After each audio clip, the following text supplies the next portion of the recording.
l'avesse mai chiamata signora Napoli, perché tiene coraggio e dignità. Che sta Napola poverella, ma non ha tanta povecenella, ne sa tanta calamità. E piccole pazienti vanno spasi, e tenio vero non si può negare. Ma si può dire solo in paradiso, che sti tre cose non ne può trovare. Valesse mai chiamare signora Napoli, perché è capace pure d'aiutare.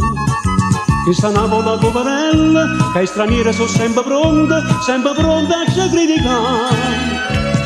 Però vengono a cattano, vengono, mangiano, bevono e restano a casa.